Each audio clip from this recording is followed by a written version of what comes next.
Kicking the rust off. It's the spring showcase. Nick Roush, Adam Luckett, Drew Franklin just watched the Kentucky football team for about 90 minutes out here at Kroger Field for what was officially just it was an open practice. First 30 minutes or so, your typical drills, but we got an hour of scrimmaging, no live tackling to the ground.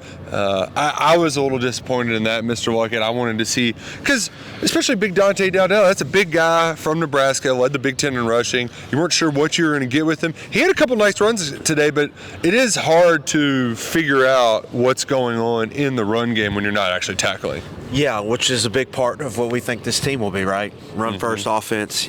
They had a thud, essentially, tap-off, some people call it, but no tackling on the ground. No tackling. But we did get a full extended, I would say, 11-on-11 period, which was nice.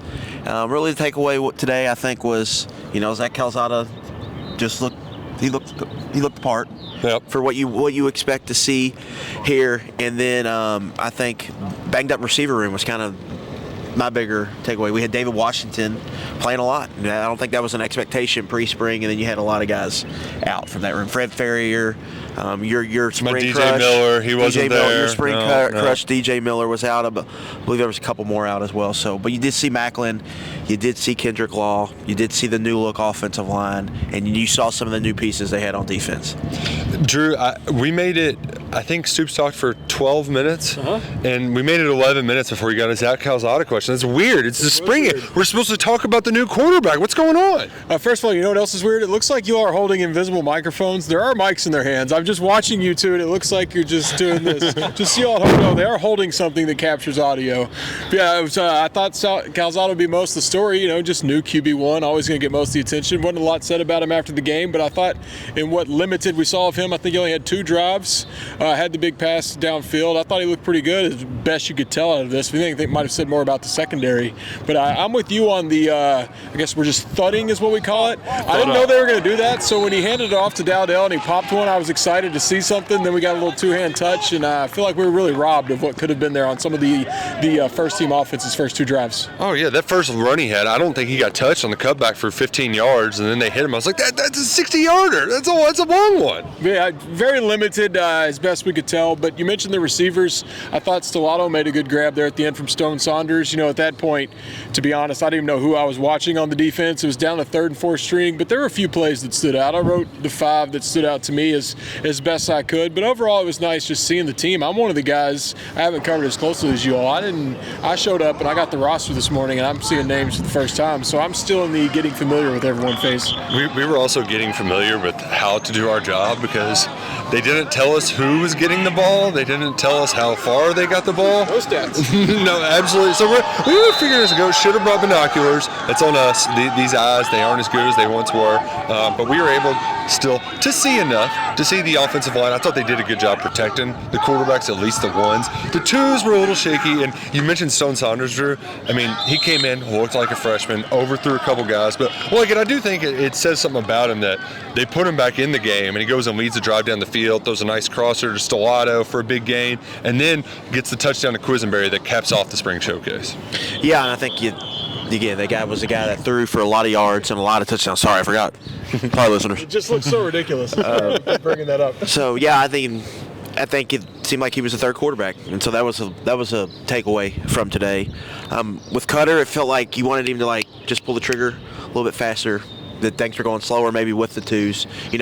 You get in a situation where you're down so many receivers, that could hurt the chemistry. That's probably different. It might have been different than who guys he was throwing to all practice, because Stoops said after in his press conference that most of those guys didn't get hurt until the end, like the DJ Miller, some of those other guys. So that obviously maybe had an impact on this spring game. But overall, I think Kentucky, they looked how I kind of thought they would look.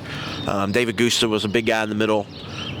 He's going to be a big part of this defense. To me, that's a name you should get to know, because he's going to be a big part of what they're going to try to accomplish this year. And you mentioned the pass rush and talking about Boley. He might have been eating dirt on one of those plays. Was it Smith that we decided? Yeah. If this had been full speed, full contact, I believe it was the long completion to Kendrick Law. He stood in there. I don't think he saw Smith coming, but that would have been a nasty hit from behind. I think if they were going full speed. Oh, his helmet would have been on the turf. Yeah. I mean, that would have been nasty. I also like David Gusta. You noted the back of his jersey just says Doug Gusta. Yeah, because brothers on the team, Devin. So they have a D.A. Gusta and a D.E. Gusta. And we got Da Gusta on the team. Da Gusta!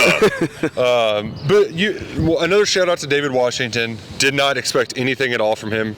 I don't want to say I forgot he was on the team, Drew, but hey, who's that guy? 83?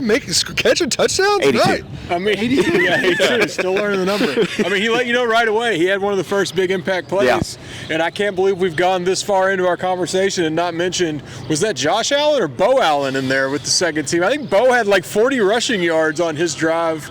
Took one down to the 5-yard line. I think, again, if they were going full speed, we might have gotten a Bo leap in there for a touchdown. But, that's probably not going to happen this fall, but it was nice seeing 35-year-old Bo Allen out there showing off his wheels today. Wild Bo content would feed families. Yeah, who needs Gavin Wimsatt when you get the wild Bo? But all in all, you mentioned the receiver injuries.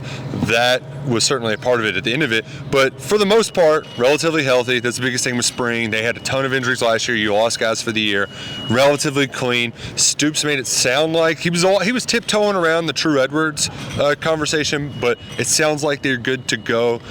Moving into the portal, there's going to be some attrition. They're probably going to pick up, 2 or 3 players, give or take? Yeah, I'd say so. But I think the biggest 10,000-foot takeaway in all of this was that they had a real spring session, and they're also not taking time off. It's like we practice hard, we got good work in situations, and we're also not just going to coast our way out. They're getting back in the weight room on Monday. There's meetings all next week. They're going to have these guys for the rest of the month. So in previous years, that wasn't always the case like it. No, I think in the last couple of years they were well short. I think that they maybe had 12 last year. Now, there was a reason for that, and Stoops kind of alluded to that why they were maybe doing it this way was because they were trying to be injury preventive. And so, but yeah, they went through a full-on practice, and it sounds like they had they always say this, but they had a physical kind of spring there with all the new pieces, and now they're getting back to work. But I thought it was interesting. He said multiple times how we're not going to let our work, we're not going to let it slip. It seems like that might have been a problem last year, right? Maybe. I think he made that sure to get that point across that they're not going to lose the progress they made from this, and that they're going to carry it into the summer and carry it into fall camp when that begins in August. I know we're not here to talk about other teams, but I have to share my favorite moment of the day. Oh, please. This man's genuine laughter when the Nico news dropped. Kentucky was just about to get started. We're just plugging in our computers. The guys are stretching on the field. Coaches aren't out yet. And then the big bomb comes out of Tennessee. And Roush had like an evil villain laugh in the press box. You want me to try to recreate? If you want. But that wasn't even my favorite part. My favorite part was when Roush got online and was mad the Tennessee fans weren't madder. Yeah. Come on. Y'all should be melting down right now. The prince that was promised. He is not Azora High. He is over on the other side of the wall after he killed your king. What are we talking about? This guy was going to take you to the promised land. He let you down, and you're going to let him walk? Oh, good riddance. No. Come on. This is Josh Heupel's fault. If he had a better offense, if he was a better developer of talent, Nico would be taking you the national title. There needs to be riots on Rocky Top. What are you doing? Well, now we are in mid-season form. We got a Roush rant on Tennessee on a spring rapid reaction. What a sport. I got to be honest. I brought that up knowing you would give us that. Steven, I'm sure that'll be its own reel. I just knew there was more emotion from Nick Roush we had to get out on Nico. Spring game fine. Tennessee, though, but you all just take out your suckets and suck it.